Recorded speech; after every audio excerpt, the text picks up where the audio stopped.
Today we're going over PPE out of chapter 2. Some quick introduction. My name is Toni Stinson for this class. Have 4 years of emergency management here in Stinson County. Just some quick information about where we are. Emergency exits are located in the back of the room. If you need to go to the bathroom or need to go to the bathroom or the kitchen, through this front door. Some quick information on what we're going to be going over today. Structural PPE, what the different pieces are and what they do. And then at the end, we're going to be talking about donning PPE. The structural firefighting equipment consists of boots, pants, a coat, helmet, gloves, and a hood. These are all meant to be worn with SCBA, and they are to help reduce exposure to hazards that we may come across at any point. Some quick information. Our helmet protects our noggin. It helps protect ourselves against blunt trauma of anything falling or that might fall. And most of them are now built with some type of eye protection built in. The hard outer shell of the helmet is constructed of a material that will help absorb shock waves and energy waves, so that way the trauma and the impact to your head is not as great. Our protective hood, there's many different styles of hoods now: long hoods, short hoods, cold hoods, regular hoods. The hood is made to protect your skin, help cover your ears and your neck. It is constructed of a flame-resistant material, such as Nomex or PVI. And it's worn over the face, but under the helmet.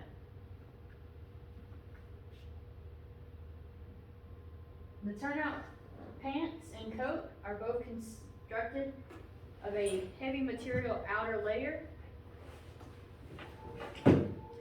with a interior layer to help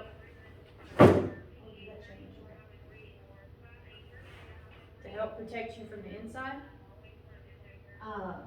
This does repel water, so you're not getting wet whenever you might be exposed and somebody accidentally hits you with a hose water. In the knees of many pants, they have extra padding or a leather piece. Knees are a very damaged section whenever you're crawling around on them, so you want extra protection in those places.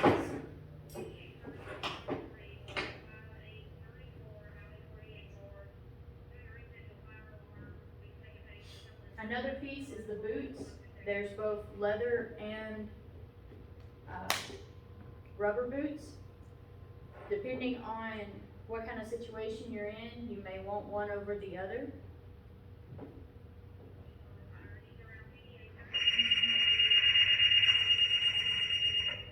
Real quick, we're going to go over the steps of donning PPE. When training on donning your PPE, you want to put your PPE in order of the way that you're going to put it on. Tend to, you want to go ahead and throw your hood on first. A lot of times, we'll stick them in the boot, stick them in between the crotch, or just stick them off to the side. That way you have it out and exposed and it's ready to be thrown on. You follow that up with your boots and your pants. Take your boots and go ahead and prep them in your pants. That way whenever you go to put them on, it's one swift movement. Followed by your coat. You can throw your coat on traditional way that you would put a coat on, left over right, right over left, or just throw it straight over, however you want to throw your coat on. Make sure that whenever you do it, you zip it up, button it up, Velcro it up, whatever combination hooks or whatever you have, you do every piece of closing of the jacket that you have. Follow it up by putting your helmet on. You always want to make sure when you put your helmet on that you have your ear flaps down and around your neck, and that you have your chin strap around your chin. Just can properly secure it. That's the word I'm looking for. And the final piece of equipment you'll want to put on is your gloves. Once you get all that done, your partner or the person that you'll be going in with, you'll want them to check you and make sure all your equipment is done. Very forgotten important piece of fabric on your coat is around your neck collar. So make sure to check them if everything's done. Real quick, we'll watch a video of how to properly don your PPE.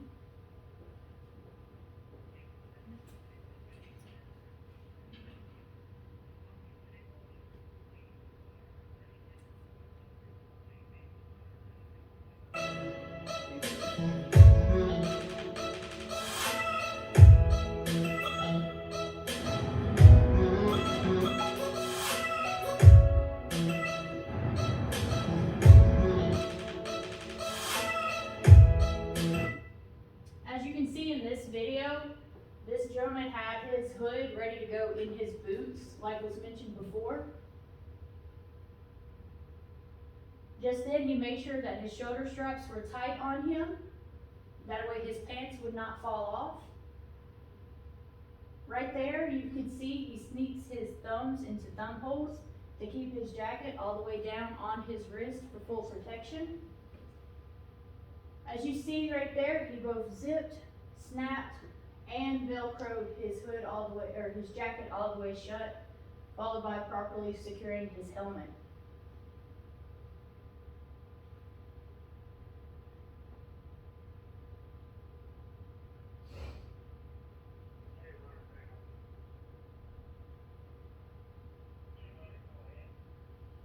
So that was at a slower pace. He's going to do it again at a full pace here.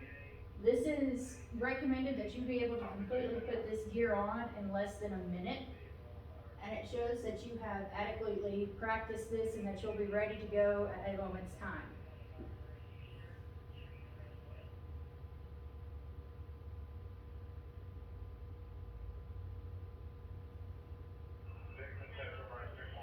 Right there you see he made sure that he did apply the neck collar.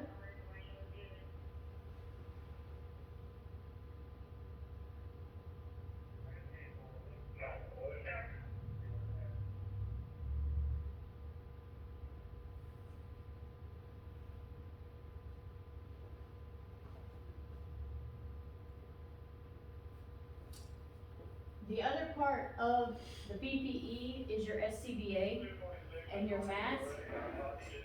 The one difference in putting your gear on with your mask versus just putting your gear on in line like this is once you get your jacket on, before you put your helmet on, you want to knock your hood down just enough off the back of your head. Secure your mask to your face, make sure it's nice and tight, and then you'll want to make sure you always remember to pull your hood back over, and you want it to cover this upper edge the best it can. That way you have no exposed skin. Then you'll continue on by putting your helmet on and putting your gloves back on.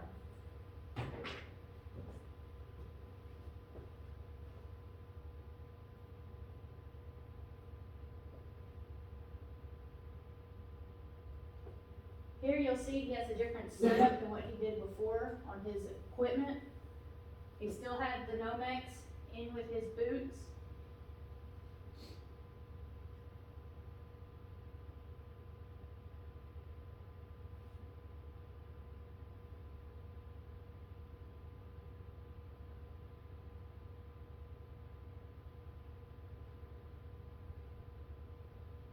And right here he actually has his SCBA underneath his coat, ready to be put on as soon as he gets the rest of his equipment on.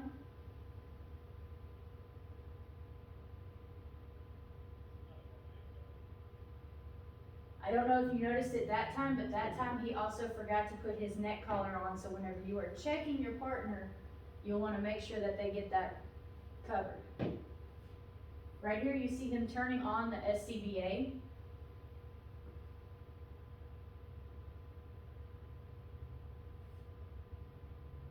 He chooses to go over to the side on that one, and this one he chooses to go over the head. Do both of them a couple of times, figure out which one that you feel most comfortable with whenever it comes down to this. And this is whenever the SCBA is out and you're doing drills, or if the SCBA is maybe in a truck compartment or something. As you see, he tightened it up on the belt and tightened up his shoulders. And right here, he has removed his hood and is now applying his mask.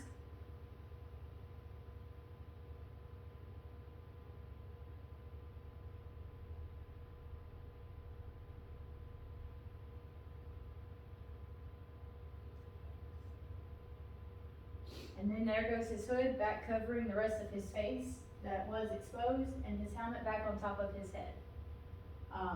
The difference in your helmet whenever it is on your head without a mask and whenever it is on your head with a mask, you will have to loosen your chin strap to make it tight and actually fit correctly.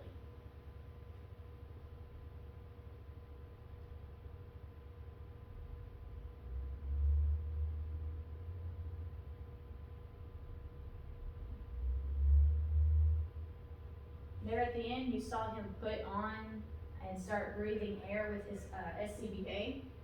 The pros to that, before you go in, you wanna make sure you have adequate flow and make sure your bottle is full.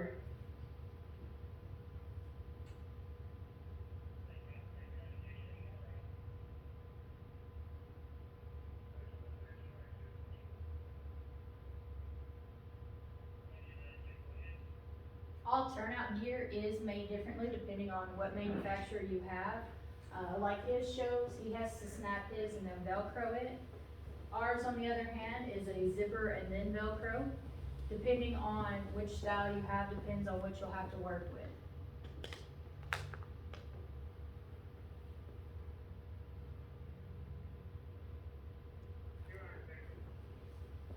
The SCBA that he is dealing with also has a chest clip to help put some of that pressure off of his hips and his shoulders.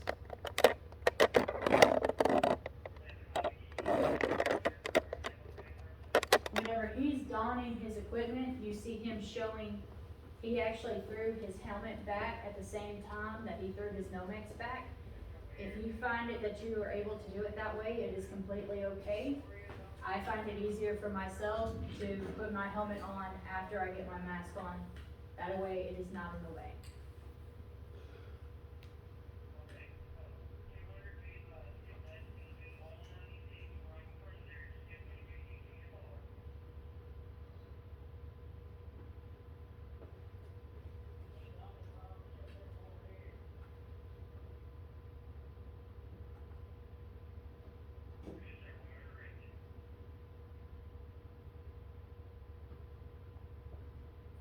So real quick, we'll go back over it. You gotta click most of that screen, Tony.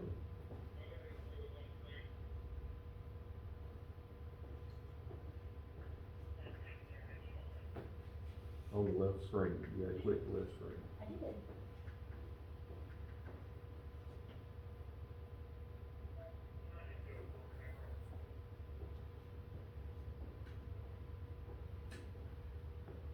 Is there any questions so far while we have gone, of what we have already gone over?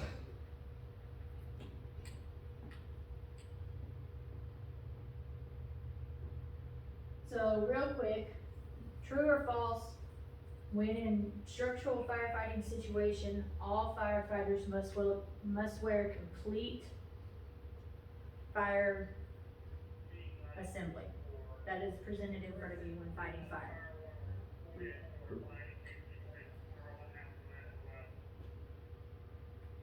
What is one element whenever it comes to PPE? What did you say, what is one element when it comes to PPE? What is one limitation whenever it comes to donning PPE? Your skill set, if you practice with it enough. Okay. What is a limitation after you get the PPE on? You got movement, your movement is restricted somewhat. Movement is very restricted once you get it on. The equipment is also very heavy. If you are a small person, fire equipment, once you get it on and get your SCBA on, it could almost double your weight between that and carrying tools. If you are not physically fit, the extra weight on this can cause you to breathe heavier and faster than what you normally would, and therefore you would go and use up more of your SCBA air faster than what you normally would. And that is something that you need to practice so you know what your limitations are. If you can breathe, 30 minutes on the SCBA bottle doing nothing, then you need to figure out how long you can breathe on an SCBA bottle doing something. Whether you are walking around, you need to figure it out roughly every couple of months to make sure that you are still able to adequately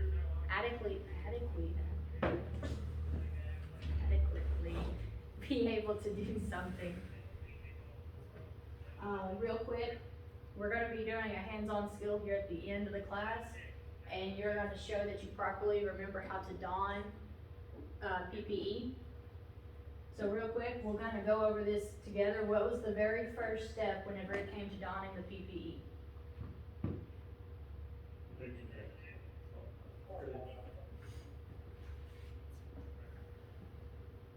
Making sure you have all of it. Laying it out, make sure you have all your equipment.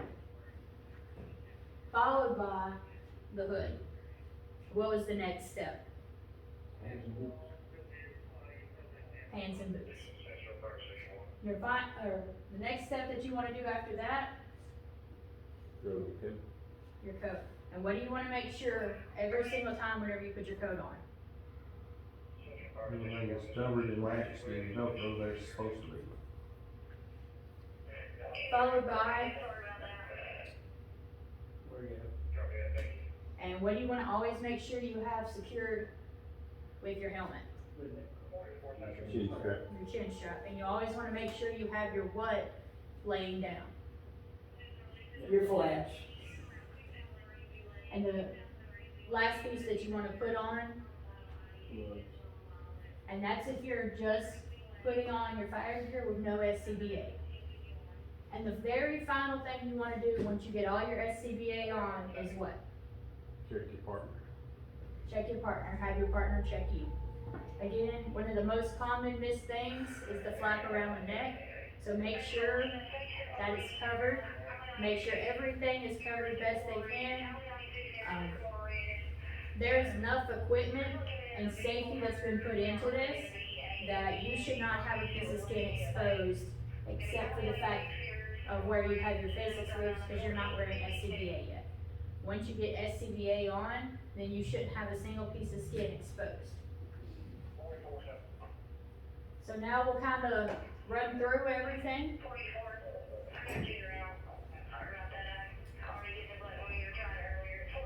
Like I said, one of the first things you want to do is put your hood on. Make sure it's nice and snug. And if you wear glasses, you're going to have to take those off because they don't work well with the SCBA. The following thing you want to do is your boots and pants.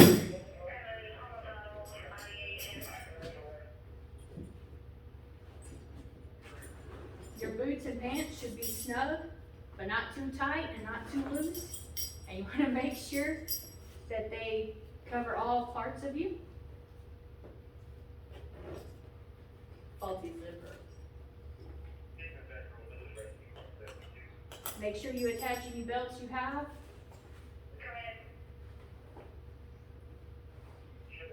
And your shoulder straps are good. Your next thing you want to do is your coat.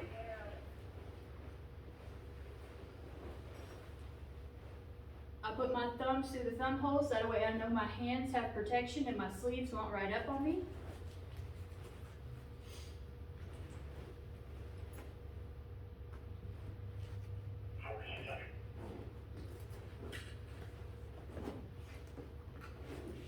My equipment zips and then velcros, and you always wanna make sure you do the neck piece. Followed by the helmet. Make sure you have your flaps down.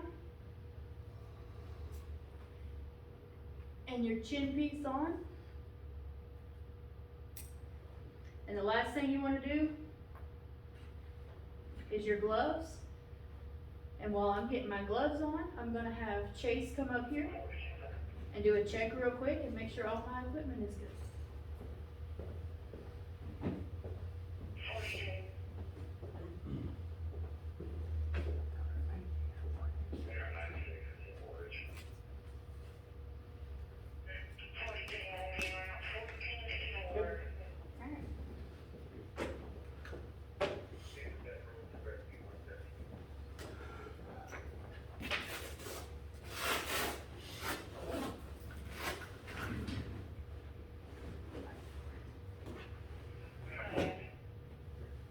After a while, you should be doing that in less than a minute.